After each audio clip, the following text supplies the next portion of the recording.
Hi. Hello. Hello, can you hear me? I can hear you. Is that you, Jasmine? I'm just getting my screen up. Yes, it is Jasmine. Lovely, darling. Great that you're on the call. I'm here from Rod. I am eating, so. I think he's going to do the speaking, so I don't think that's a problem. I've just got to find me. So,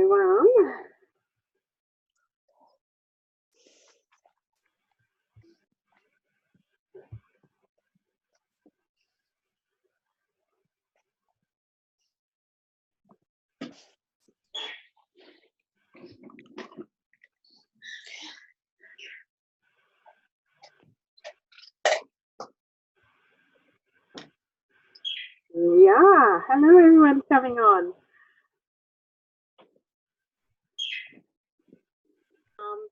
The recording has started. So tonight I'd just like to thank Mr. Rod Gilchrist for joining us. But as of 2019, Rod Gilchrist is Mannatech's only Australasian Platinum Presidential Director. He joined Mannatech in 1998 and is a multiple major award winner. Rod has spoken on Mannatech's main stage and has developed an international presence with his Mannatech business. Rod and his wife Cheryl are the founding and senior Christian pastors of the Dream Centre Christian Church on the Gold Coast, and he is a proud father of 4 amazing children, and he loves living up there in Queensland, and he's a proud soon-to-be grandfather of 1 grandchild. So add on, I'll have to add in there. So Rod is going to bring amazing business training to us tonight as we journey through the ABCs. So welcome, Mr. Rod Gilchrist, and thank you for your time. Well, thank you, Rachel Davey. You are, as always, a legend and a champion, and I just hope to live up tonight to all those wonderful achievements and be the best that I can to everyone on the call tonight. And thank you all for making the time to be on the call, and I so appreciate being invited, and I am ever ready and available for Rachel and the team and everybody that's on the call tonight. I don't do many of these nowadays, but this is my favorite place to be with this team that I work with. And yeah, I could work anywhere in the world, but I love to work with this team. So you have my undivided attention, and I'll answer any questions that you may have, no matter how hard they may be. Just pop them away, and I'll do my best. And yeah, we'll have a great night together. We will. So I want to ask you so I do have the ABCs of Mannatech questions, and I want to know if we're just going to just at the top and move our way through, or should we set like a little 5-minute time sort of basic time on each topic, and we're just going to fire at you. So you get to pick which way you'd like to handle this. I've got my hand on the buzzer. Look, I think, Rachel, you know me, I'm a preacher, so if you don't put me on a time clock, I was at a young adults camp only a week and a half ago at Binnaburra, which sadly has now burnt down to the ground. It was up at the top of Queensland on the mountain here, and we took away 40 young adults, and we had this amazing retreat, and we had this incredible question and answer time that went for, was supposed to be a 45-minute session, and it went for 2.5 hours. And because they didn't put me on a clock, so yeah, so I'd say let's 5 minutes. Let's go. You do it. You time it. Okay. Well, hit me with them. Hit me. If you're delivering the gold, I'm just going to hold. Okay. So we'll go for that. Okay. I'm going to start. I trust you. So we're starting at A. Everyone have a pen ready.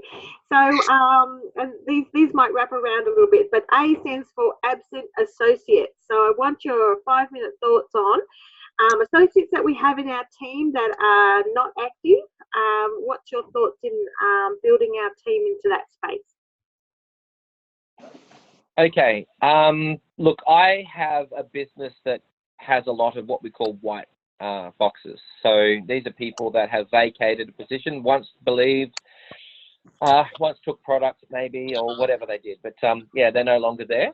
And I think that white boxes are a great place to hunt and to find the gold and to prospect. So I would be inclined to look at your success tracker, find the people that are in the white boxes, and if they've got details there, if they've got an email address or a mobile phone number, contact them and ask them, why are you no longer ordering?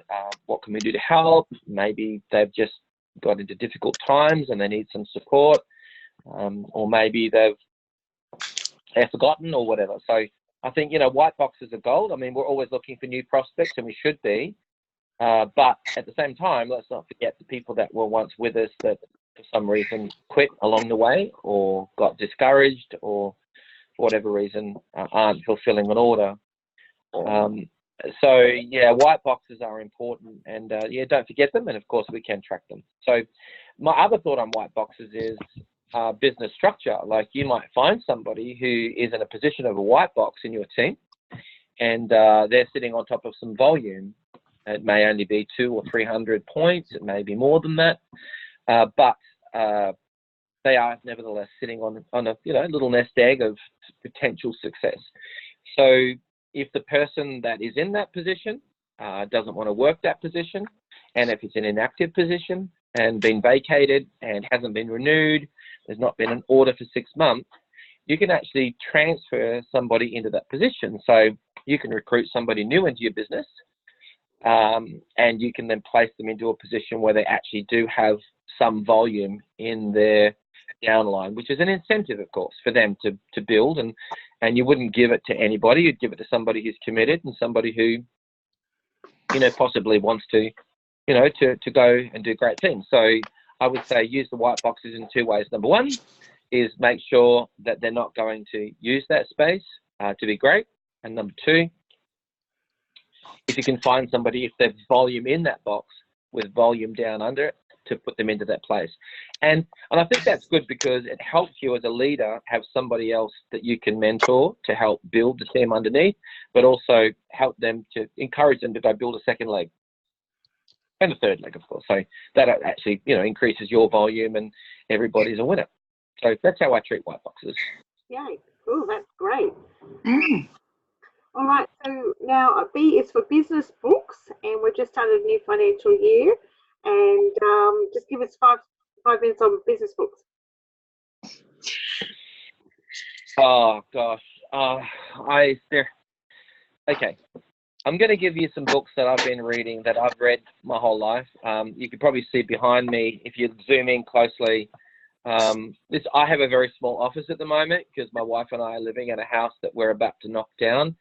And we have a DA approval. I've worked hard to get a DA approval, and we're subdividing it into 2 lots and building 2 Hampton-style townhouses on the water here in Broadbeach Waters, just down the road from Pacific Fair Shopping Centre. So I'm actually in a room. I'll show you this room. This is funny. You won't believe where I am. Like, this is my little office. This is my office, like that. And you can see I've got a printer there, and then the rest of the room is my wife's clothes. And I'm actually sitting at her makeup desk, which we've moved over.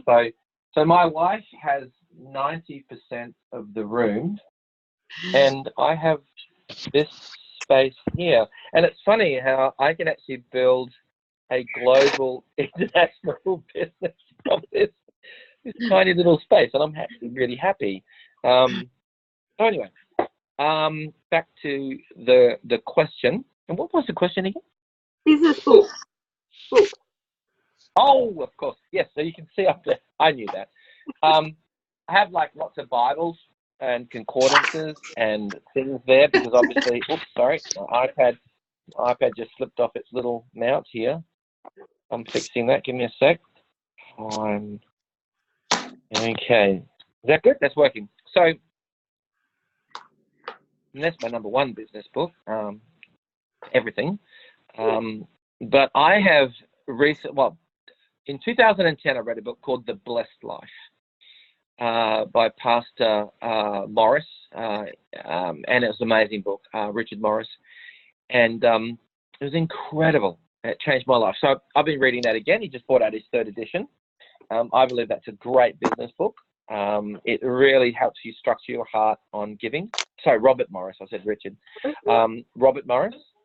It's a brilliant book. I bought a whole bunch of them recently and am doing a business conference here early October with 100 plus people from in the community and business leaders, and we're going to make sure that everybody gets this book. It's a brilliant book about the blessed life, and who doesn't want a blessed life? So there are principles about living the blessed life and how we can find that space and own that space. So we'll be doing that. But I would say get that book. Just you can get it from Kurong, you can get it online, Amazon has it. You can even download it as an ebook, so or an audio book, I think. No, I don't think it's an audio book. Ebook you can. It's a great book. In 2010, it changed my life as far as the way I live and give. And so, yes, that's a good one.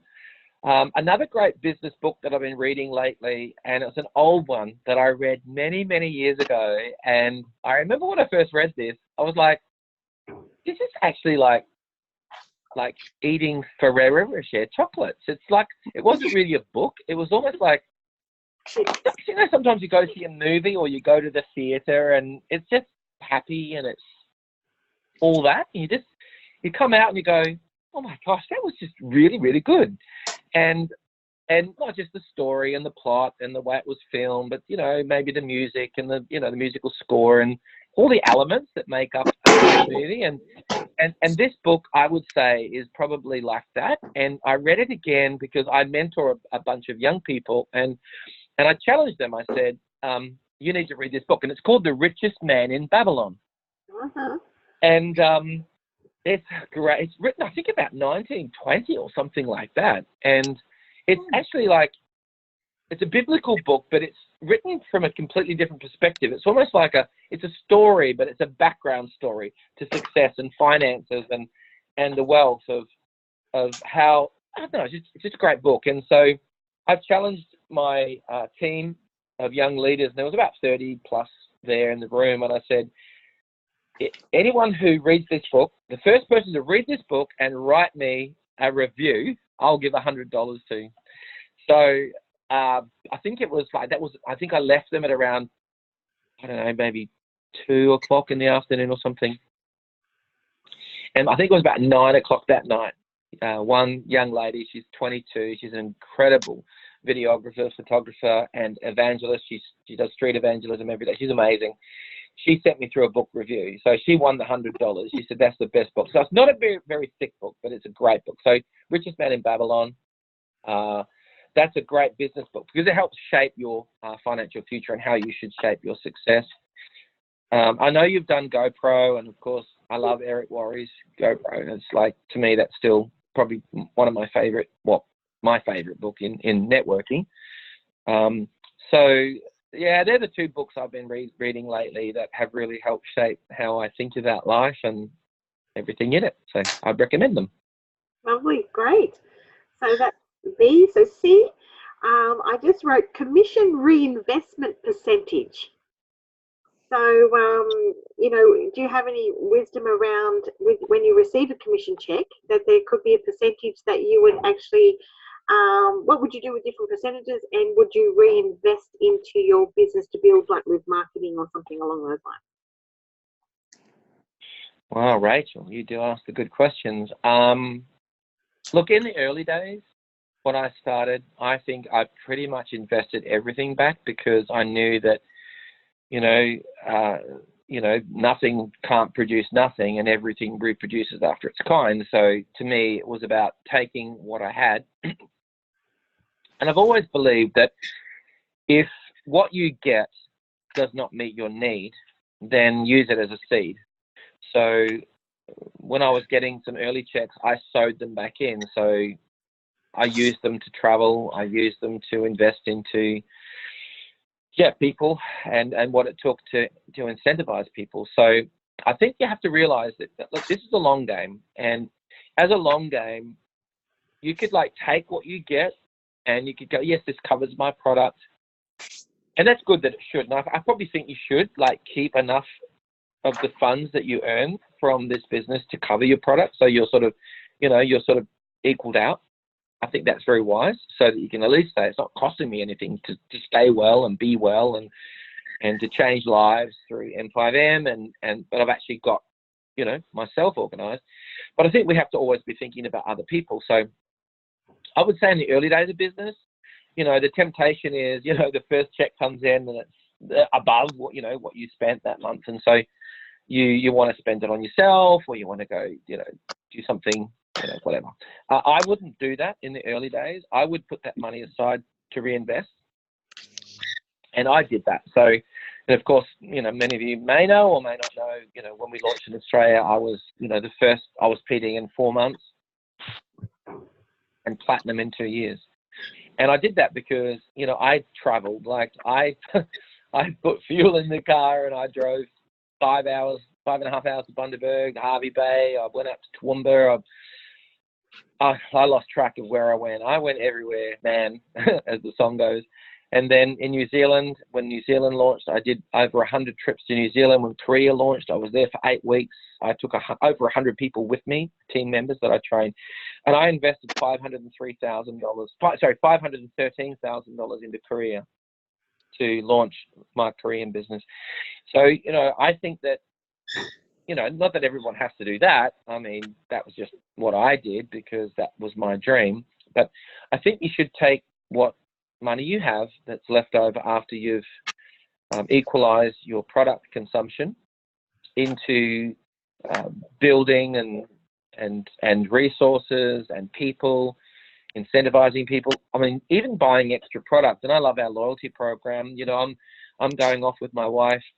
We've just been pastoring for 30 years, and we're having a vacation. It's our first vacation in 9 years. We're going off to the United Kingdom, and we've been very busy, obviously, with church life and business life. So we're going off to the United Kingdom, and we leave December 30th, and after our huge big Christmas program, and I think it's great to go and do these things, and we worked hard to get there, but I think at the end of the day, you just got to build momentum. Get out there, invest the money where you need to invest the money, and we can now sort of do things like this. But I think it's important to never underestimate the value of investing back into yourself and your dream and your vision and what you have. And we've done that, and we are reaping the rewards of that, and now a little more probably than in the last few years because we've been very, very busy. But yeah, just put money back into yourself, invest into your team. And, as I said, I spent my loyalty points. We're going to jump on airplanes. I think we've got like 5 or 6 flights while we're away. So I just bought a truckload of GI Pro Balance, a truckload of Mannabooms, and Immunostar. So while I'm on airplanes, I can take my GI Pro Balance. I don't need anything but water. I can take my Mannaboom. I don't need anything but water. I can suck on some Immunostar. So, I don't want to be, in a tube full of other people's diseases without my best defense. So, and I love our loyalty program that allows us to do that. So I think I don't know, I've got a bunch coming. So I sort of saved them up. So I think there's just so many wins in this business, and I think you just have to just strategize about how you're going to get to where you want to go. And, don't be small games, be big game. Don't think about, okay, oh yeah, I've got $100. I'm going to get my nails done. I'm going to get my hair done.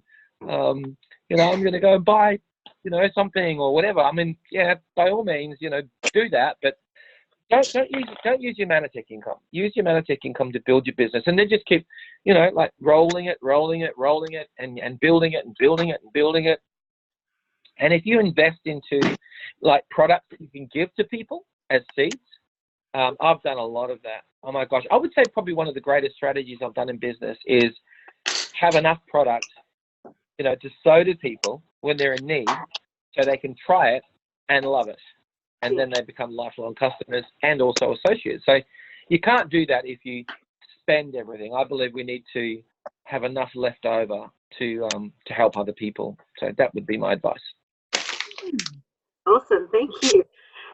D is for daily business activity. So you probably know where some of all of us are up to. So what's your goal on our, just for us to do something daily, even if we have like an hour or something? Okay, look, I am nocturnal. So I don't know why that is, but I love the night.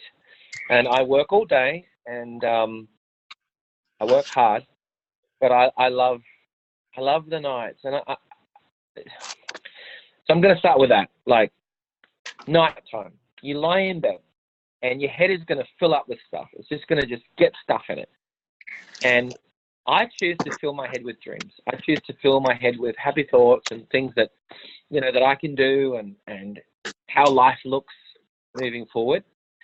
So I would say my number one priority, like when it comes to me, would be I choose to dream. I choose to believe that my future is better than my past. I choose to believe that the hopes and dreams that I have for myself, my wife, my family, my new to be granddaughter, and my business, my church, my friends, is going to be brilliant. So I'd say, please dream, because without dreaming, you know, you're living a nightmare. So just dream. So that would be the first thing. Dream about what your business could be. Dream about what you would do with the money if you did have it. Dream about the holiday. Dream about how it would shape your life, your family, you know, your employment situation. So if you lose the dream, then, you know, you're going to struggle in this business. And I think the one thing that I've done my whole career in Mannatech is I've kept the dream alive. I've been a pastor for 30 years. I've kept the dream alive at church. We're presently reinventing ourselves again. We're doing a complete redesign of all logos and all artwork, all our LED designs and building designs. And I think reinventing yourself is a healthy thing, and continue to dream, because I want to be the best version of what I can be today. I don't want to be just an echo of what I was yesterday. And I want to keep hunting down my future. And even after this time in Mannatech, like, I get up and every night I'm still answering emails. I'm still doing my best to respond to Facebook posts or private messages. I'm still contacting people. I'm still a recruiter, and all the time, always talking to people. And so I think everywhere you are, you need to be, you know, a billboard and prepared to talk to people. I do that. I love doing that. And I love to represent these great products, this great company, this great opportunity. And I think if you're not doing that, then, you know, you're probably just, I think you're dreaming without, I would say you're daydreaming, like, you know, you're just like, but I think the real dreams happen when we lie in bed at night and we go, what could it look like? How could it be? And let it just, you know, percolate in your heart, and then, you know, you fall asleep like, you know, like Peter Pan with a happy thought, you know, it's like the happy thought, it's like, wow. And then you get up in the morning and you go, okay, how can I make that happen? And so, you know, every day I make lists, every day. Like, to my wife, I would say, not disdain, that's a strong word. I would say to Cheryl's, no, I'd just say, look, she doesn't like them. So, you know, I love to list things out. And so, you know, I make lists at night on my iPad in my notes section, and I list, we're going to do this, this, this, this, this. We're going to talk to this person, this person, this person. We're going to sort this, this, this. And then I will, the next day I'll execute them, and I'll get it done. And what I don't get done that day, my iPad has a perpetual day, Monday, Tuesday, Wednesday, all the way through the week. So I start with Monday, all the things I'm going to do today. And so I can't go to my iPad and switch off this now, but today was to, you know, we had some things to do around the house. We had some shopping to do. We went down to, we did some exercising. We went and ran and walked, and I think we did like an hour. I think I burned up 868 calories today just exercising. And then I went out, we came home. We had some phone calls. I rang my mother. My mother's got car issues.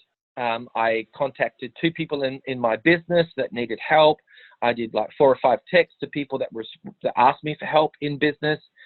You know, my wife and I, we came home, we cooked dinner, helped set up this incredible room to get on tonight. And then tonight I'll lie in bed and I'll think, what do we do tomorrow? And I've had a very full day. And by the way, this is my only day off in a week. Monday's my only day off. So, you know, I work every day. But even in the day that I have a day off, I love to work, because I believe that you know, you don't get anywhere in life unless you're prepared to put the effort in. So, and it's not like pain. Like they say, no pain, no gain.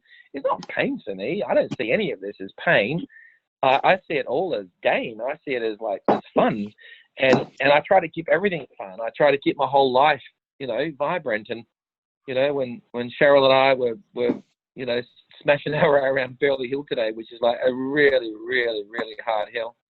I'm like, come on, honey, you can do it, we can do it, you know, we're young, we can do it. We were like sucking the wind like there was no oxygen. I felt like we're at the top of Mount Everest. We're like, we can do it, let's beat our PB, and I'm wearing a Fitbit, and so the Fitbit tells all, you know, and so, you know, we're just pushing ourselves, and I think you just got to be goal driven. You just got to be, and I'm 56, like I'm 57 on Sunday, the 15th of September, yeah.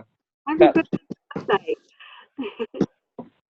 I don't feel like that. I mean, I look in the mirror and I go, what the heck, you know, like I have no idea who you are, but I'm going to brush your teeth anyway. And and my daughter said to me today, she said, oh, Dad, you've done really well. You've lost a lot of weight. And I said to her, feel those guns, you know, come on. And she's like, Dad, you're solid muscle. It's like, you're just ripped. I said, yeah, you think it's fat, but it's not. This is hard-earned muscle.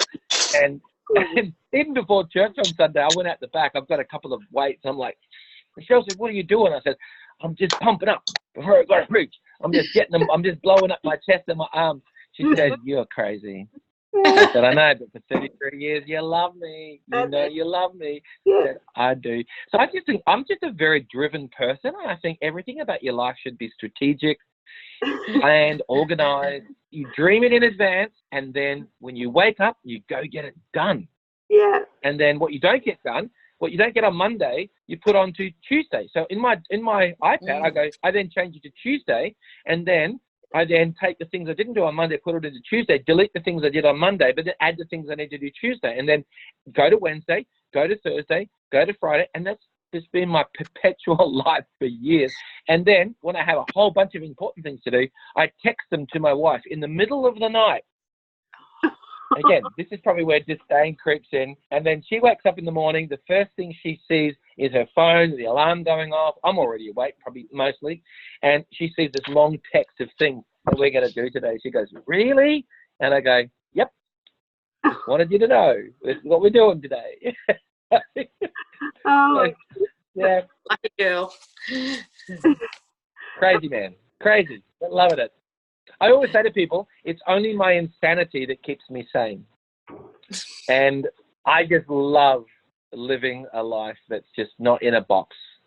well, Never put me in a box. that's actually true. And look, we read chapter 3 tonight in Ray Robbins' book, Get a Grip, and he's saying, you know, where are you wasting time? You know, and he's challenging us about, you know, are you scrolling too long on social media, or are you watching television? And that your lifestyle of making lists and dreaming the dream and bringing it forth and actually pushing into it doesn't allow for you to sit and binge watch or anything, you know. So yeah. But I have done that a little bit. Like, I do love Star Trek. I'm sorry. And we have watched the new Star Trek series on Netflix. And so, yes, I'm sorry for that. But we actually do. Like, but when you have downtime, like, you know, you've earned it. It's like, I don't know. You just got to earn that space and just know that you've done all you can do. And it's really good quality downtime. It's not waste time. It's not like I'm just lying here watching the new series of, I don't know, I've had so many people recommend to me to watch this and that or this or that or Game of Thrones or whatever. I've never seen one episode of Game of Thrones. I'd rather sit on a throne. I don't want to watch someone else's Game of Thrones. I'd rather do something significant with my life rather than some fantasy of some crazy thing that's not going to change my life. And you know, I've often said that it's funny because today when we were walking down at Burley, we saw all these cars that had parking tickets, and we didn't, because it said 3 hours. So we were there under 3 hours, but other people near us, we were walking back, and Burley Beach is packed, and so there's all these cars with tickets. And I said to Cheryl, haha, we didn't get a ticket because we obeyed the rules. And we were just sort of joking and saying, you know, some of these people, you know, bad on them. And she said, yeah, apparently, and then we started talking. She said, if you don't pay your parking tickets, you go to jail. I said, really? She said, yeah, I heard that. I said, oh, geez, that would be bad. And then I thought about jail, and I thought, if I was in jail, what would I do? Like, if I legit, I thought about that today. Like, this is the type of person I am. Like, if I was in jail, what would I do? Well, you could be in a cell, and you could, you could mope, and, you could, I don't know, feel bad, and you could live in regret. I said, you know what? If I ever went to jail, I'm going to study something like medicine or law, and I'll come out and I'll have a law degree. And so why waste the time? Like, use the time. Yeah. If you Government funded. if you're incarcerated. Yeah, exactly. Yeah. So, just don't watch Netflix all night, or get on a computer and play games all night, or get on social media and scroll. Instagram, love heart, Facebook, like. Yeah. Waste of time. No. Waste of time. Do something significant. I think it was, who was it? I think it might have been Zig Ziglar said, be a meaningful specific, not a wandering generality. So be a meaningful specific, not a wandering generality. And most of the planet is a wandering generality. If you want to be successful in this business, be a meaningful specific. And it doesn't Choose where you want to go, aim and go for it. Doesn't take much. Awesome, that's fantastic. So we're up to E for early retirement from Mannatech, and it might tie into F, which is financial legacy. So you mentioned earlier that there's an opportunity to transfer positions out. So the E is early retirement from Mannatech, and what would you do? And financial legacy. Okay. The funny thing is, I'm sitting here playing with my facial hair. It's only been 2 weeks, by the way. There's something about facial hair that, I don't know, makes you want to touch it. I've just realized that. Like, I'm just sitting here, like, I feel like my son calls me, my older son, he's having the baby. He says, you are the wise silver fox. And it's like, it's so funny. So on Sunday, I was introduced as the wise silver fox. And I said, oh, silver? I've got a bit of brown in it because I dyed it. It was silver. It was okay. So I don't think I could retire from Mannatech. I think there's this myth in network marketing that you get to a point where you have a residual income and you can just, put your heels up and go on vacation permanently and not do it. And maybe in other businesses, look, if you're selling soap powder or some other non-life-changing product, then I suppose, I don't know, holidays or whatever, like there's so many other companies out there selling blah, blah, blah. Then, you might have enough money where you can go, oh, I'm just going to be completely selfish now and just, be me and do my thing.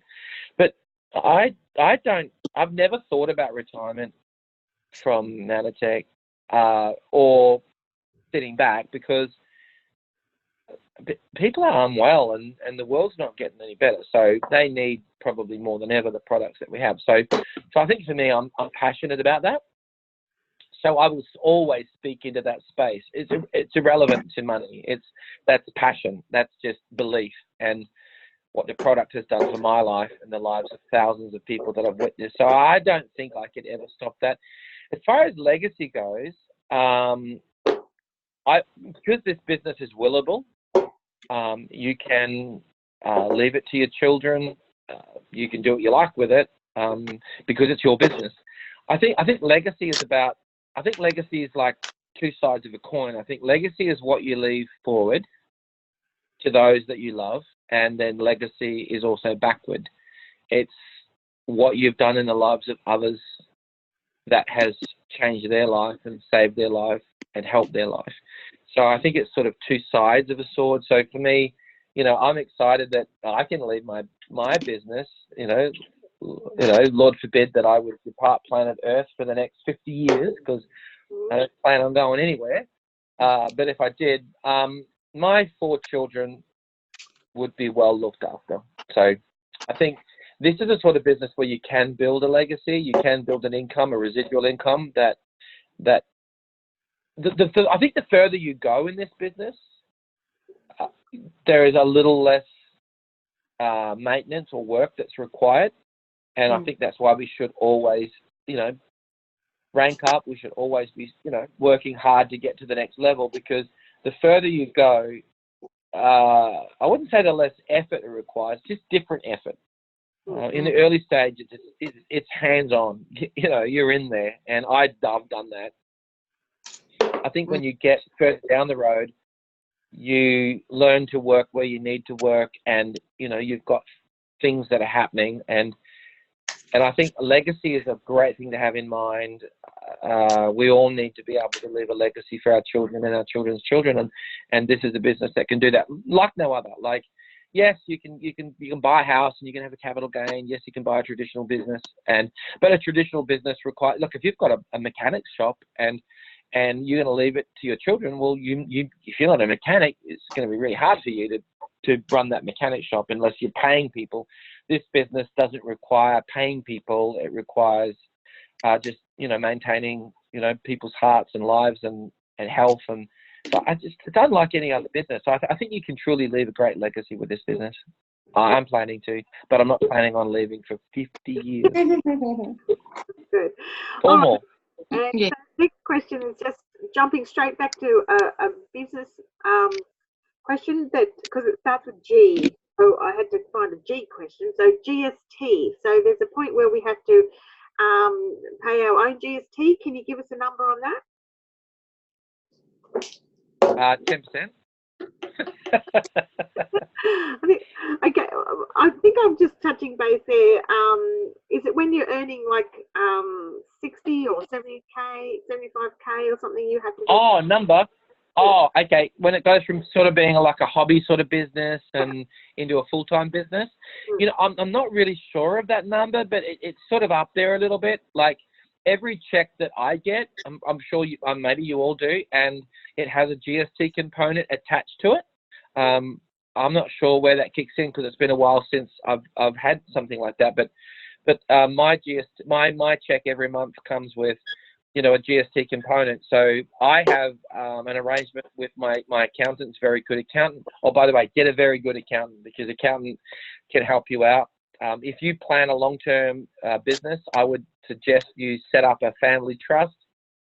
And I think trusts are brilliant. We'll probably come to that in T. I don't know. But yeah, so I would say I always put my GST aside, because it's not my money. It's like tax is not my money. My tithe is not my money. So I put my GST aside, then I pay that. And so I have a GST installment payment set up with my accountant.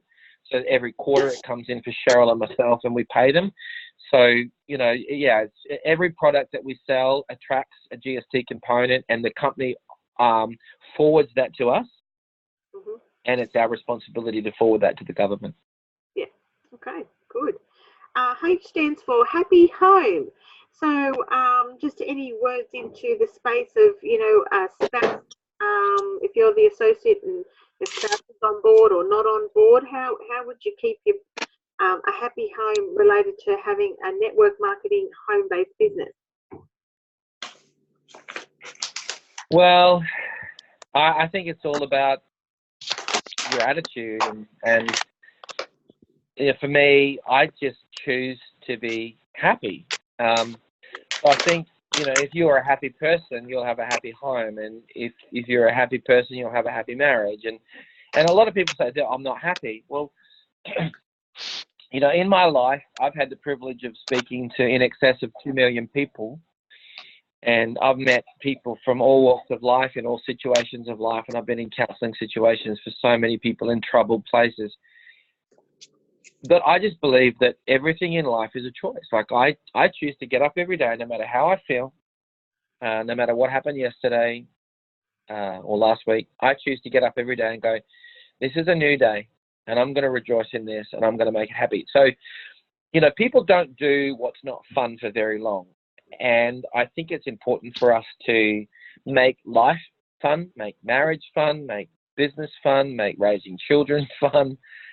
Make everything we can do fun, and if it's fun, we'll stick at it. And so I would say just enjoy the journey. And sometimes we just get so bogged down in the detail of seriousness, and we get so caught up in maybe what we're not achieving or not seeing. And, the Bible says that, hope's deferred makes the heart sick. So, we look at what we've not done, or what happened, or who deserted us, or who left us, or who quit, or whatever. And that will just preoccupy our mind. But we have to realize that with every betrayal, there's a blessing, because betrayal or a person departing or a person leaving, if we treat it right, it means that we can start to appropriate, actions towards new people that can replace and probably be better. And that everything in life happens for a reason. So, just don't get caught up in the detail. Just get caught up in your dream and be focused not on the detail, but the dream. And then if you're focusing on your dream, then that'll motivate you to go out there and pursue it, no matter what happens in circumstances. So, yeah, I don't know, maybe I'm just a simplistic guy, but No, I know how to be depressed. I've been depressed, Rachel. I know how to be depressed. I know how to be discouraged. I do. I've done it. I've been there, and I know how to dream, and I know how to be happy. And I choose to dream and be happy.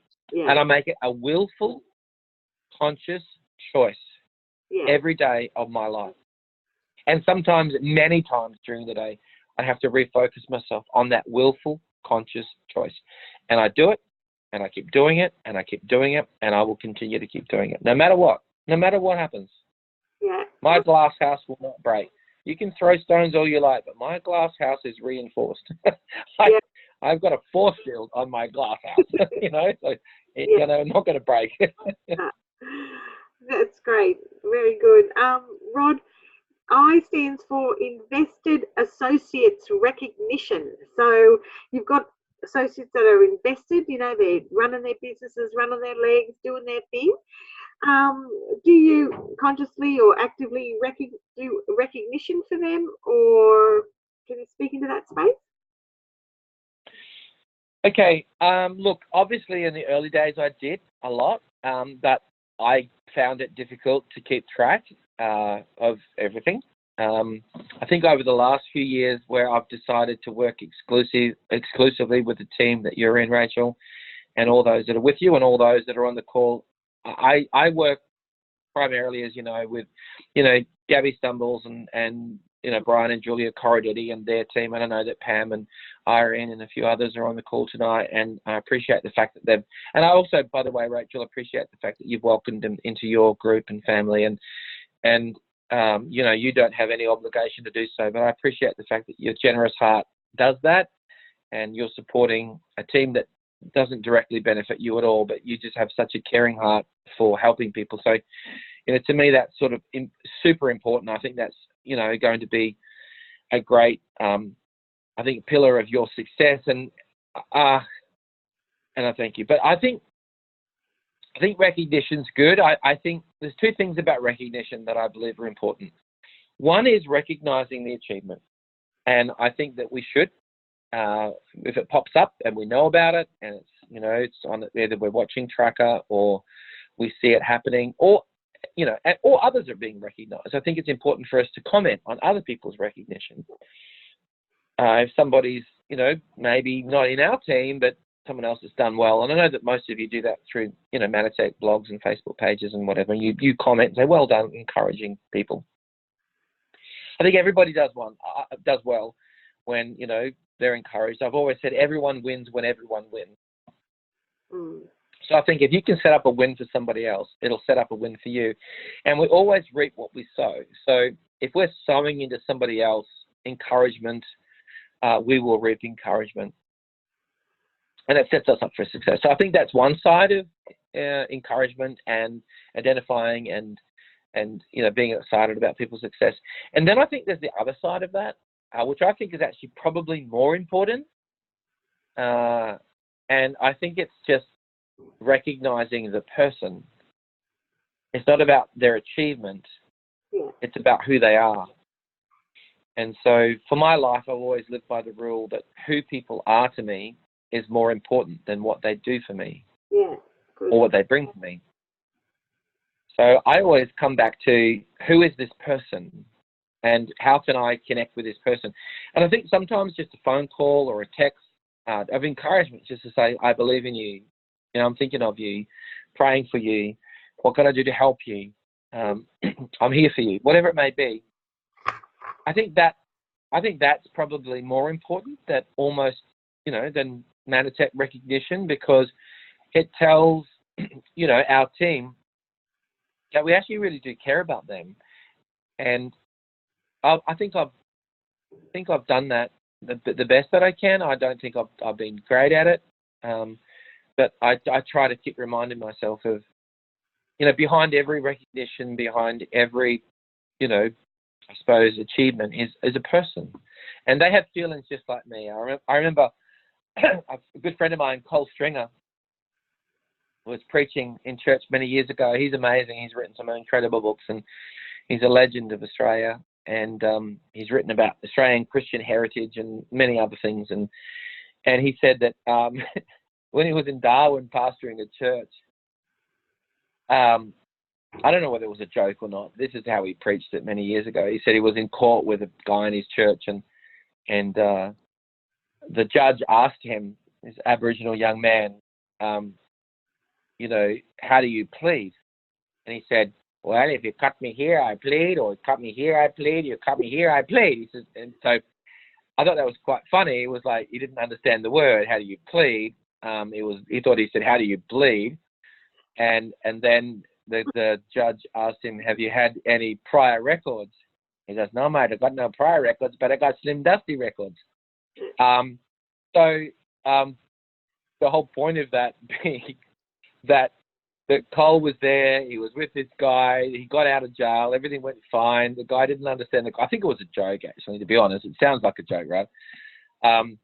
And so, you know, just be there, not so much for what the person is there for, but be there for the person, and just be there to love them, and just be there to see them through maybe sometimes their greatest places.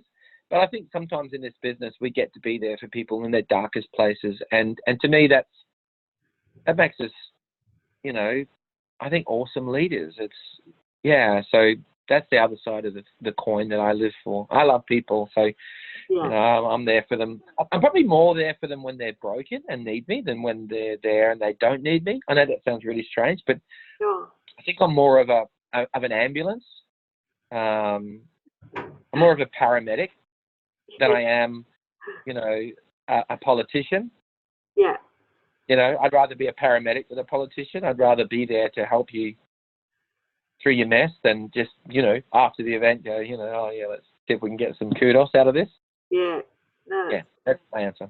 Good. All right. J stands for the JP Costa event that's going to be held in Brisbane on the 26th of October. Just wondering if you're going to go and be there. Well, JP is one of my best friends in the business. I did 3 tours of South Africa.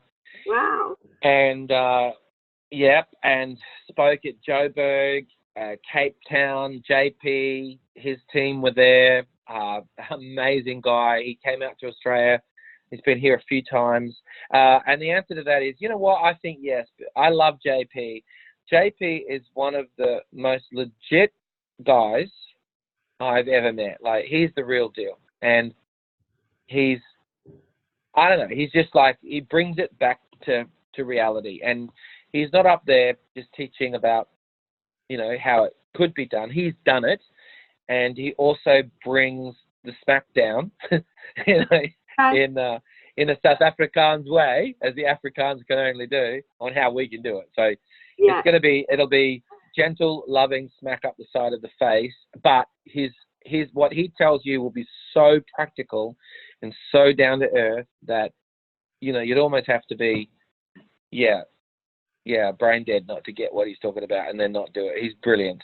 I love JP Costa. So you're going to be there? Yes, if I'm in the country, which I believe I will be. Yeah. And yes, are you coming? Another reason for Mike and I to fly into Brisbane then. That's all. Just that was a personal point. That was for me. If you are coming, I will be there. Yeah, I will be there. Very good. K is for keep it simple. So we're talking about duplication. So what's your thoughts on that? Yes, well, you know, the old keep it super simple or keep it simple stupid thing, the KISS principle is brilliant. And I think the beauty of this business, if you capture this business, is repetition, repetition, repetition. You know, just talk to somebody, give them information, follow them up. The fortune's in the follow-up. Follow them up. Find out if they've got a pulse or not. If they haven't, move on. Repeat. If they do have a pulse, if they are interested, work with them, then repeat and help them repeat. So it's like just keep repeating the same daily activities.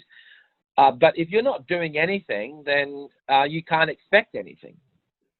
You probably get nothing. So everything reproduces after its kind.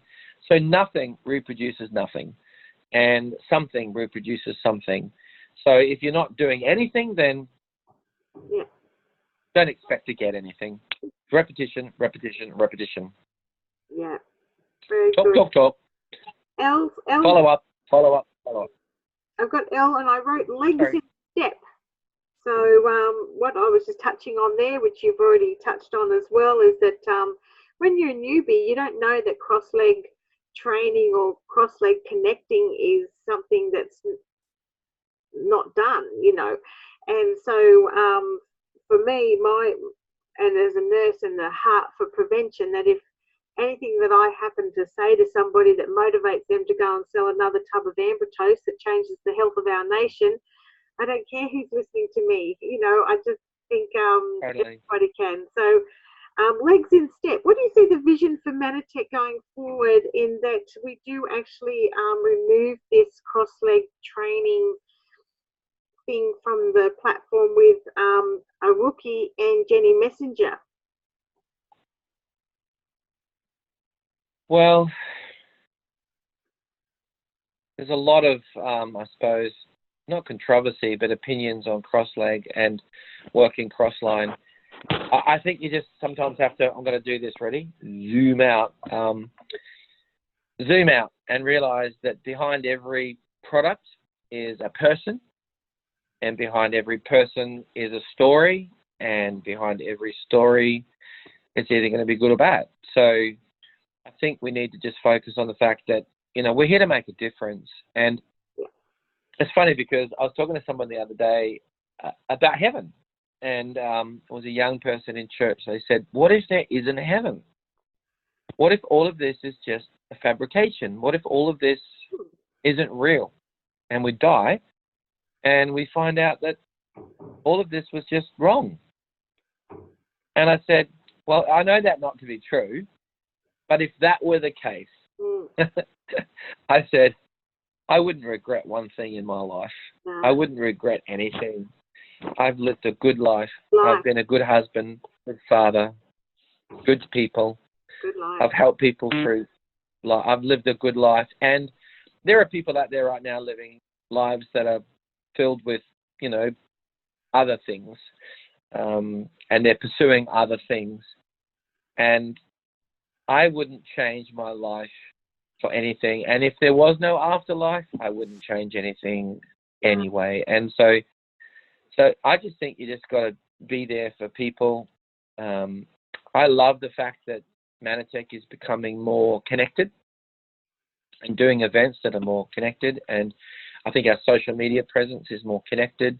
And I know that each team is always going to branch off and do their thing. You know, they're going to have their little space that they're good at. And that's good. We celebrate that. You know, we're all different and we fit into different places. But I love the fact that Mannatech is all encompassing. And I don't think we should stay within our boundaries. I don't think we should stay within our lane. I think if you stay within your lane and you're not learning from people that may be different to you, that may challenge you, you may not agree with them, but listen to them. And, you know, I've often said, even when people, and I've been criticized a lot, but when you've been a pastor for 30 years, you know, you've copped it in the neck pretty well every way a person can. So, and I've always said within every watermelon of criticism, there's a seed of truth. And so the key to success is not trying to swallow the whole watermelon, but just taking that seed of truth and spit out the whole water, but take the seed of truth. So I think in everything that everybody does, there's value. I think the key is learning what is of value to you, and then maybe discarding the stuff that's not. But be open, and I love that Mannatech supports that and celebrates that. And moving forward, I think they're going to do that even more. Great. Yeah. Excellent. So M is for Marketing 101. So what's a marketing thing you can just quickly tell us that you think would make some impact in our business tomorrow? I think your best marketing tool is this. Yeah. And these, you know, I think the world in which we live, sadly, is a world in which we walk and we look without seeing. We literally can be wherever we are and we don't see anything. We don't see people. So open your eyes and see people. And if you know, you won't see people unless you consciously engage your eyes in the morning. Like when you leave the home, say, I'm going to go out today and I'm going to consciously see people, and I'm going to look. You know, when Cheryl and I today, you know, we're out there doing our routine of exercise, we saw two men, young men, quadriplegic in wheelchairs, you know, with just the chin thing, and our carer. And it was so tragic. And both of them, when they came past us, we were going to a coffee shop when this happened. I didn't gloat. I didn't stare at them like, oh my gosh, you're in a wheelchair. You know, you poor person. Obviously, that had an injury, a car accident or whatever, and they were quadriplegic. When I watched people avoid them, like almost like they were, one guy was coming down through a park, through a path on the park, and there was hundreds of people, and he was coming down. Everyone was looking the other way. Everyone was like trying to avoid eye contact, and it was like, you know, they didn't know what to do. And this young man with his carer, I think it might have been his mum, because she looked old enough to be his mum, and she was taking, you know, really great care. And when they walked past, I eyeballed him, and I said, "Bless you." And he didn't make any reaction because he literally couldn't. But the mother smiled. She smiled at me, and I don't know what comes of that, but I made eye contact because I saw him. I didn't just go, "Oh, this is uncomfortable. I don't know what to do." I'll look the other way, or I'll gloat at him. You know how some people just, you know, look at somebody like, "Oh my gosh, you know, they're missing an arm, or they're missing a leg, or, you know, they've got some sort of facial, you know, deformity," and I just stare at them. No, that's not the way we look at people. We look at people with a smile on our face. So I say, open our eyes. Yeah. Have a smile on our face. These are the things I do deliberately every day. I have a smile on my face. I force myself to smile. Now, I don't have the best teeth. I've got great teeth. Never had a filling in my life. Never one. Perfect teeth. Never had a filling. I had a tooth here. You might be able to see it. That tooth there got knocked out by a pool ball 41 years ago. Alan, I was lying under a pool table. Yep. Lying under a pool table, school holidays. One of those pockets, you know, the net type pockets. All the balls were in the pocket. I was bored. I was lying under the table. I was pushing the balls up through the table, up onto the table. One of them fell over and smashed me in my mouth, knocked my teeth out. My sister, who was a dental therapist, replaced my tooth with an amalgam. I've never got it replaced. 41 years ago, that tooth still sitting there. And you know what? It may not be pretty, but it's what I got to work with. So I smile. I choose to see. I know it's stupid. I choose to smile. I choose to speak, and I choose to engage. I choose to engage with humanity, with people, and see. And then be led on how I can communicate with them for what they need, not what I need, for what they need. Yeah. Wow. Yeah, and that I asked for marketing 101. What could we do tomorrow to make a difference in our business? And that can actually translate tomorrow. See people. Absolutely. Yeah, see people. Yeah. Smile at people. Talk to people. Communicate with people. You know, we're all looking for all these fancy internet ideas, and we're looking for all these crazy, you know, cool new, widgets to make our business successful. But nothing beats the face you have, the smile you have, the testimony you have, the heart you have. Nothing can compare. Nothing. Yeah. I mean, when we listen to music, what are we listening to? Somebody who is speaking, somebody who's portraying a melody, somebody who's portraying something that we love. It doesn't matter what your style of music is. If it affects you, if it impacts you, then it changes you. And we all love music. We were designed to respond, connect, relate to people. And music helps do that. Smiles help do that. Voices help do that. And I just think that would be the one thing I would encourage everybody to do when you're talking to people, when you're amongst people, and we're all amongst people every day, is see them, hear them, smile at them, talk to them, and tell them your story of how they could be better and what you could do for them to help them. Yeah, awesome. Yeah. Good, that's a good one. So, N is for National Conference in the Gold Coast. Yes. National Conference in the Woohoo! So, I believe you'll be landing back in Oz in February, so you'll be coming along to that one? Yes, we get back on February the 15th. Okay, conference is So, yes. 21st. Yeah, so... yeah, we'll be there. Awesome. My most exciting thing I'll about... have a little bit of British on. Having spent our time in England, I'll probably be a little bit British, and yeah. So, but I'll be fine. I'll be there, and yeah, we're loving it. We can't wait. I'm so glad it's back on the Gold Coast. Come on, this is awesome. The Gold Coast is brilliant. Everybody should be here. Yeah. All right. So I will help you. I will be the tour guide. Okay. O stands for opportunity angles, and obviously, you're talking from just authentic to people and hearing their needs. But obviously, health, wealth, and purpose is 3 angles that Mannatech have. So, what's your thoughts on opportunity angles? As they say, never let an opportunity go by. I think everybody is an opportunity. And so, yes, I love all the opportunity angles that we have. I think I tend to be more focused on the things that I relate to. So I think we don't have to be, do you want to buy a watch and have, like the trench coat and, all the watches. I think Mannatech has an incredible range of products, and it crosses all kinds of different groups.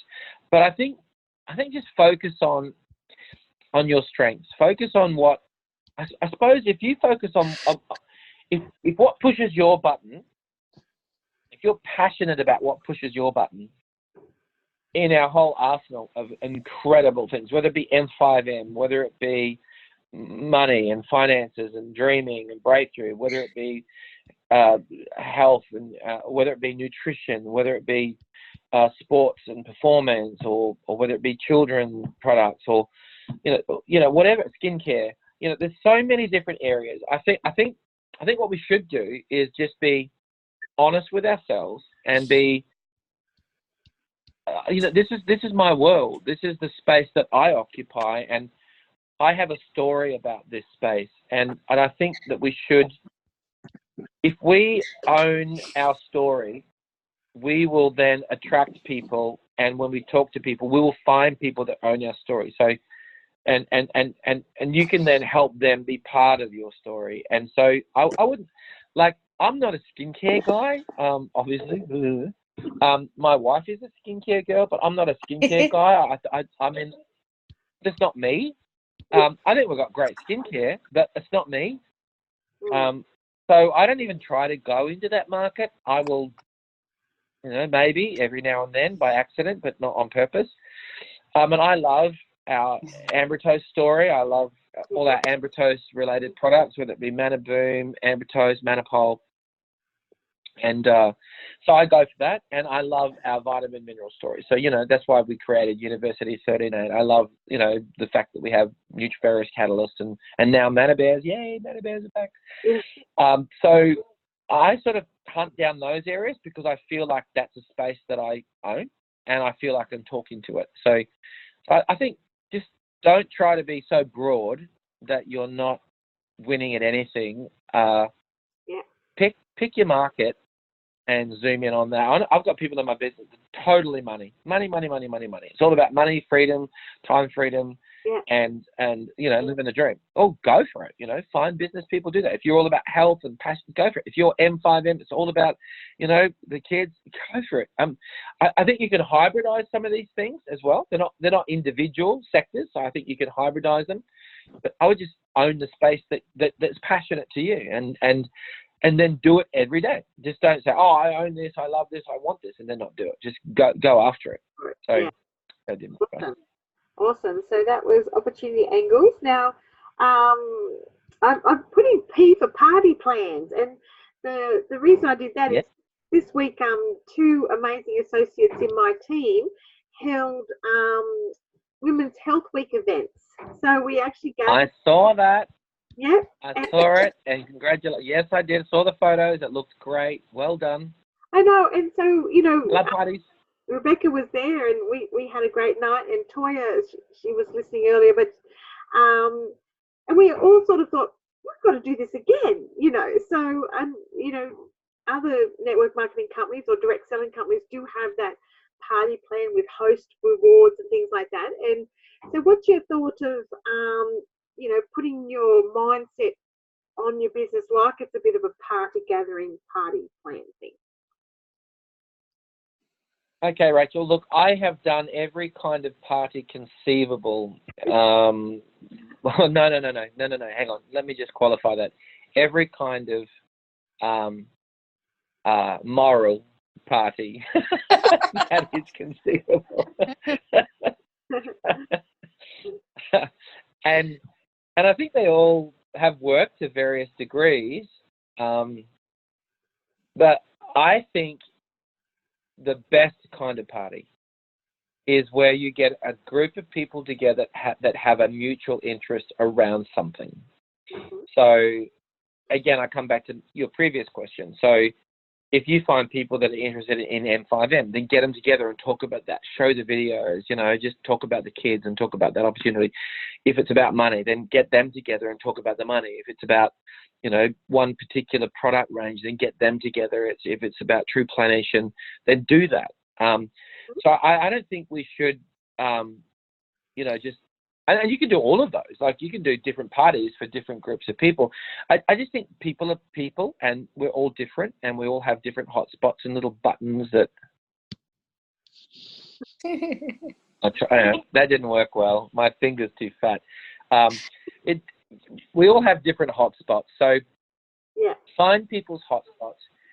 Like Scabber, grab people of like mind, like vision, like dreams, put them in a room. And you know what? You might be doing like an M5M thing, or you might be doing a wellness or a women's, if it's women's month, let's just do that. You might have them all together. But you might find in that room that some of the people that are in that room aren't there for the reason you thought they were there for. They might be there because they actually do want to make money. They do want time freedom and financial freedom, and pull them aside and say, who else do you know that fits that category? Because they would probably associate themselves with people that are also part of that category. So you might want to host a party specifically designed for them. Yeah. And their people. So I'd say, just don't go into a room and expect that everyone in the room is going to be the same. Start with that. And I think, you might have different parties for different reasons, for different people. And then what I did in the early days of my business was I went into people's homes, and I was always in people's homes. Cheryl will tell you that for the first few years plus of this business, I was never home. I was out every night. And Wow. And I was out there talking to people, and I was doing stuff. I mean, I would finish at the office in the early afternoon and drive 5 hours, do a meeting, and then drive back 5 hours, and then go to the office the next day, like, you know, sleep deprived. But anyway, I think sleep's overrated anyway, so it's terribly overrated. So not too concerned about missing a few hours sleep for your destiny. But yeah, I think just go into a room, put people, anytime you can get people in a room for any reason is a good thing, but then find out what they really, really want. Ask questions. What do you really want? And then fashion other groups around that group. Yeah, awesome. That's great. Thank you. I've got Q for quiet customers. So that means you've got a customer that may have been on automatic order and they don't do anything and they're not buying anything. How would you re-engage quiet customers? Look, I think quiet customers don't need a huge cattle prod. I think they just need a little loving, gentle nudge. Yeah. I would be inclined to come at a quiet customer with, look, I just wanted to be in touch with you. Did you realise that? And then I'm not sure that you knew that, but I wanted to keep you informed, or heads up. Here's a heads up for you. And it might just be something like, heads up, here's a new report, heads up, here's a new video, heads up, here's a new study, heads up, here's a new product release, heads up, some new information. And I think people need to know that you don't think of them as an order. Yeah. I think people need to know that you think of them as a person.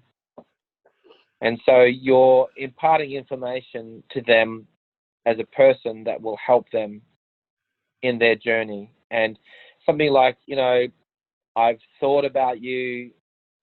I know you haven't ordered for a while, but as a heads up, I thought this information would be important to you, and you're important enough to me for me to send this to you, and let me know your thoughts, ? Yeah. You know, love and blessings, whoever. And I think that's the best way to engage a customer.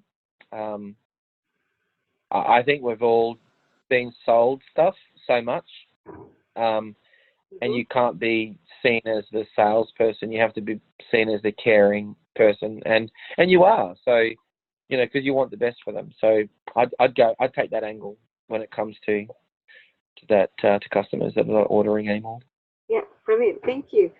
R is residual income, and I wrote when you die. So if you're looking back over the list, but and you mentioned that your associate account can be willed to your children, and that you have you feel that your 4 children will actually be well looked after in that space. And because we understand that from what you've said earlier, can I just ask you to share? You don't have to. A little bit of what you lay on your pillow at night, knowing that you're going to leave this to your children. What gift you feel you're giving as a father? Look, I'll just I'll answer that by going back in time, and I'll do a bit of a time journey. Look, I grew up in a family where my father passed away and I was left nothing. I was just on the phone tonight to my mother, and we pay her rent, and she lives in a rented house, and her car just blew up, so I'm figuring out how to fix her car up at the moment tonight. And she's got nothing, so I didn't inherit anything, and there's nothing. As young as the age of 12, people asked me what did I want to be, and I said I want to be a father, and I wanted to be a father because I wanted to be a different father than my father. I wanted to be a good father. So I have 4 children. I love my children, and I want to leave an inheritance for my children. So when I was pastoring, when I chose to leave my science pharmaceutical background to plant a church, you know, when I was working for a pharmaceutical company and earning good money, and then I quit that to be full-time pastor. So I was on $200 a week. That was it. And at that stage, I had 2 young boys, and we lived off our own food emergency program in our church. So every night was like potluck night at our house. We didn't know what you were going to get. It was like tin cans with whatever, or stale bread, or whatever. It was crazy. But anyway, we made do until Mannatech came along, and I'd always promised Cheryl that I wouldn't, we wouldn't do life bad and poor and whatever. And so Mannatech came along. So I never thought in my wildest dreams, Rachel, that this business opportunity would be this good for this long. And I can't see it changing for decades to come. The fact that we're recognised as one of the most honourable and reputable companies in the business now, and we have, Albala leading us. We have, Sona on the DSA board. Part of our Mannatech culture is excellence, and we will be in the case of we think about that rhyme. We'll be the last man standing. We'll be there, and I'm so excited about that because all my hard work and all of your hard work will live on, and whatever you build now will be a fortress because it is fortified and well strengthened by our Mannatech community and leadership, and so whatever you can build now will be a legacy. And so to come and directly answer your question, if I was to depart planet Earth now, and my wife was to depart planet Earth now, my children would never have to work another day in their lives, ever. All four of them. Yeah. They would be completely financially independent, and that's not just because of the way I've invested funds, which is another topic with my Mannatech income. The income that we earn would be sufficient for them to never have to work again. Yeah. What can I say? That's a good thing. That makes you sleep better at night. I'm sure. You go to, I call it the feel good. Yeah. So I go to bed and I feel good because I just feel great because I'm taking the products. I feel good. My wife feels good. We go to bed, we feel good. These products make us feel good. So that's number one, feel good. Number two, feel good is I know a lot of other people are going to bed tonight feeling good because of what we've done in contributing these products to them. So that's the second feel good.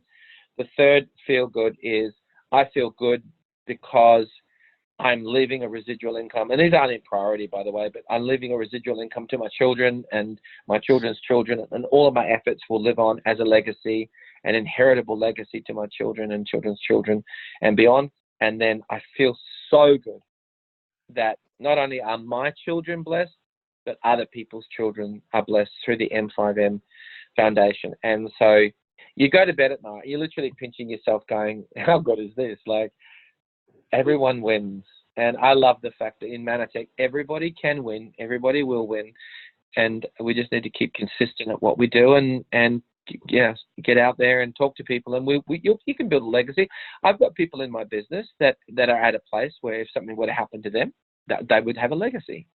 I've got that, and there are people all around the world that have built. JP Costa's another one. I mean, he's got a beautiful child, and I think his wife's pregnant again at the moment. Actually, she may have even had the baby. But so they're living a legacy. This is a business like no other business, and that's amazing. Yeah, I can feel it too. Yeah, it's pretty amazing. So. Yeah, thank you for sharing that, Rod. S is for okay. Sleepy Associates. So, the associates that are there, and what would be some goals that as leaders we could just be or do for them to let them see what you've just explained. Sleepy Associates. Oh, the story of my life. Oh, there's one. Rebecca's. Huh? Rebecca's snoring, so this is not good. Oh, wait, Thank you, Rebecca. Got my hat on. Hello, Rebecca. I love that. And by the way, I love the fact that I can't actually see any of you. It's like intermittent. It says waiting. I don't know why. But it might be my internet. We're on the NBN now, which thank you for the NBN.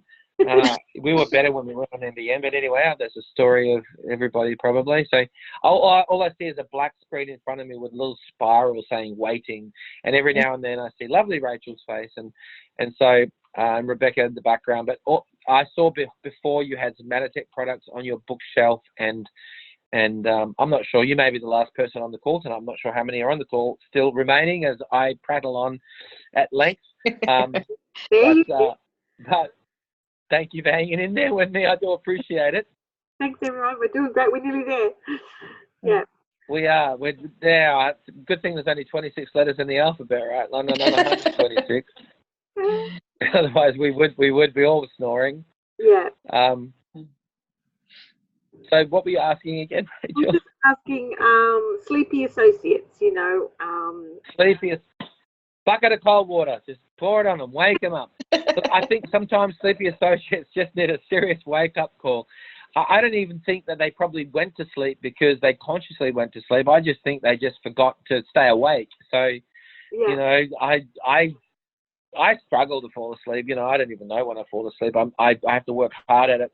I think Sleepy, so I think it's all about information. It's about connecting. So I think, again, it's the same thing I said about white boxes.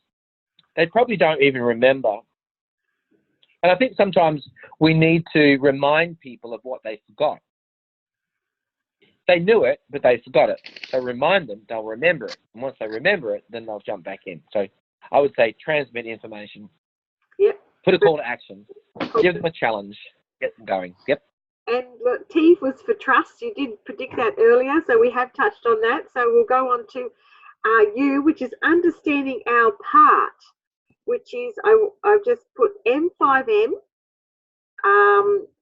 Mannatech doing 1 billion annually, and that we exist in the top 100 of network marketing industry. So you sort of zoomed out. I've just zoomed out a bit more on that space, and so that's you. But V is Vision 2020 for Rod Gilchrist. What's your vision for 2020? So you might bring all that together. Look, you can't put me on a 5-minute clock for this. I think beginning 2020, I think, when we all come to the Gold Coast, I can't wait to have you all here with us in our hometown, and that will be a wonderful celebration. And I just hope all of you work very hard to get here. It's going to be brilliant. So I'm looking forward to that. I obviously will be just back from a holiday. We've just celebrated our 30th anniversary as senior pastors, so we're just going to take a little hiatus and just go and see a little bit of my wife's mother country. She's born in England, so we're going to go see some of her country and a bit of Scotland and whatever, and just drive around. And so that'll be great. I think 2020 is going to be a big year. I think Mannatech's poised. I know it sounds like rhetorical, but I do believe we're poised for great things. I do believe that we have a great leadership team, and great products and other products that are coming as well, which are pretty exciting. And, opportunities in international markets and new markets that will emerge. So I think I'm just ready to pounce. I would say I'm ready to pounce. That if I say 2020, I'm ready to pounce. I think I'll come back from a well-deserved, 30-year holiday, or actually it's only been 9 since my last long holiday. I'll just say watch this space, because I'm coming out of the gates, ready to go. So I think we'll all meet in, February, and then if you're willing to sign up for 2020 and you're prepared to be part of Team 2020 with Rod Gilchrist and all of those that are part of my team that I work with, I'm looking forward to getting out there a little more, I think, next year. I loved my time in Newcastle. I loved going to my first ever V8 supercar race, thanks to Donna. And I loved coming into Taree and hanging out with you, Rachel, and Michael and the team. I think I'd love to do that again. I'd love to put that on my list for 2020, for sure. Yes, So I think I'd like to just get out there and connect with you guys a little more. Yeah. Oh, we're ready. We're ready. We're looking at planning when you get back from abroad. That would be awesome. Yeah.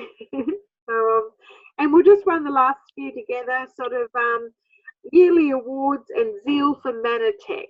So, that sort of ties in with the conference and what Mannatech's doing from the February conference. So, and zeal for Mannatech. So we can finish on this comment. All right, zeal. I have no lack of zeal. I just think that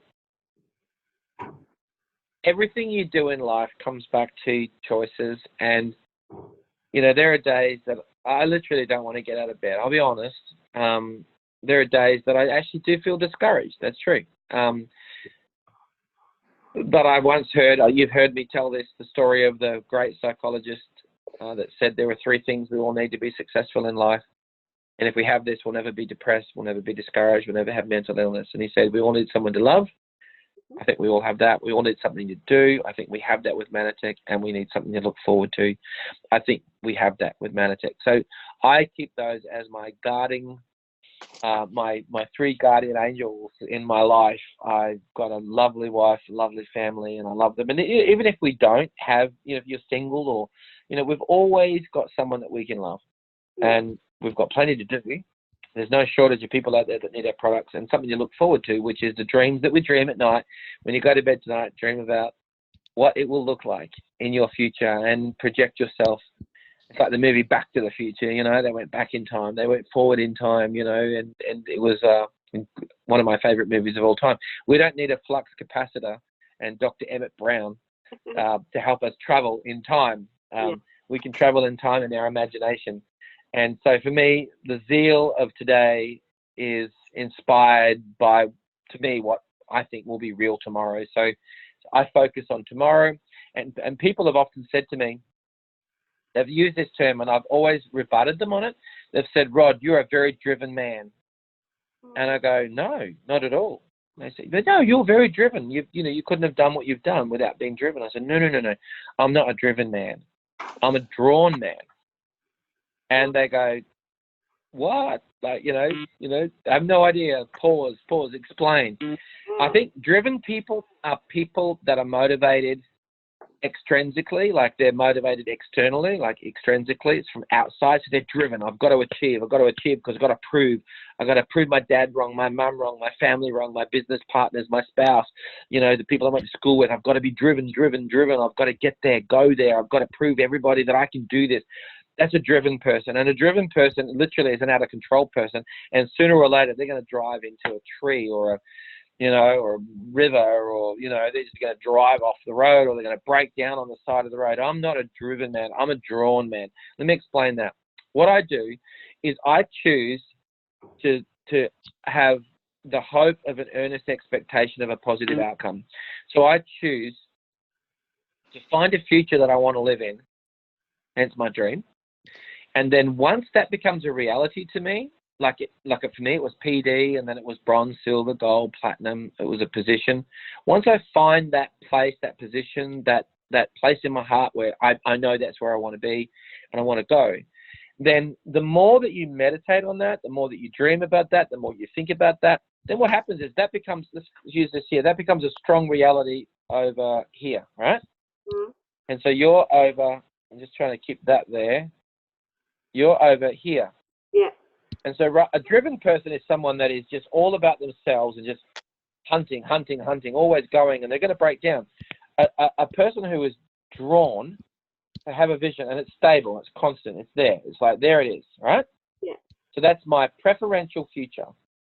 Earnest hope, my dream, my desire for myself, my family, and others. And then I'm here. And like a magnet, the more you think on this, the more you meditate on this, the more you dream about this, the more you speak about this, the more you plan this, the more you plot this and design this, then what will happen is this will become positively charged, like a magnet. And so it'll just, the more you think about it, the more positive this will become, the more encouraging it will become. And then you are over here. So no matter what negativity you're in, this here, your present circumstance, will then draw you to your future. So you're not being driven, you're being drawn to a place of where your life will become the life that you dreamed of. So that's what I do. I am drawn. I'm not driven. I'm drawn to where I want to be, where I want to go, and I choose to spend my time not thinking about what opportunities were missed.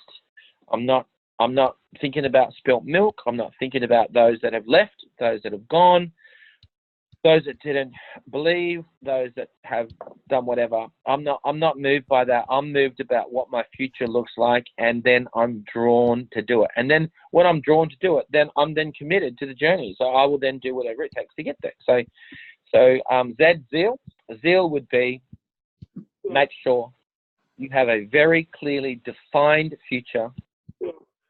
Write it down, dream about it, meditate on it, talk about it, and then do what it takes to get there. Yeah, oh, that's awesome. Awesome, Rod. Well, thank you so much, and some thank yous are coming in on the side of the screen there as well. So I can speak on everyone's behalf. There's so much gold in there and food for thought, and thank you for taking the structure that I set it up in and going with the questions. It was brilliant. Thank you. Yeah, so we give our love to you and to Cheryl, and wish all the best for that grandbaby landing, and we can't thank you enough for your time. And in closing, look, I thank you for that, Rachel, but I just want to thank you. I just am so impressed with you as a leader, and your consistency to the book club and working through the books you're working through with your team and others that choose to join you, and consistently posting on our social media, Facebook pages, in University 38 and other platforms, and just being you. You're an absolute legend. Thank you, Rod. I love you. I love Michael. I love your family. I love our team, and I'm happy to contribute anytime you need me. Thank you.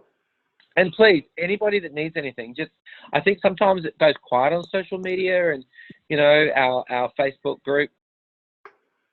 I think we should, be active, if someone wants to know something, if someone needs something, then in the early days, I think we were a little more like that. Like we were a little bit more about, I know that many of you have now become well educated, so you don't need to ask, what's the difference between ambitose complex and ambitose advanced.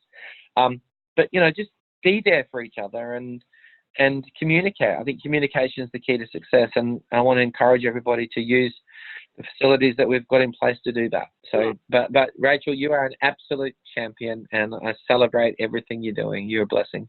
Thank you so much. Well, good night, everybody, and thank you for your time. This will definitely bear fruit, so thank you for the seeds, Rod. Okay, good night. Bye. Live long and prosper. Yeah. Bye. What do you do? Thanks, Start guys. it, right? Sorry. Bye.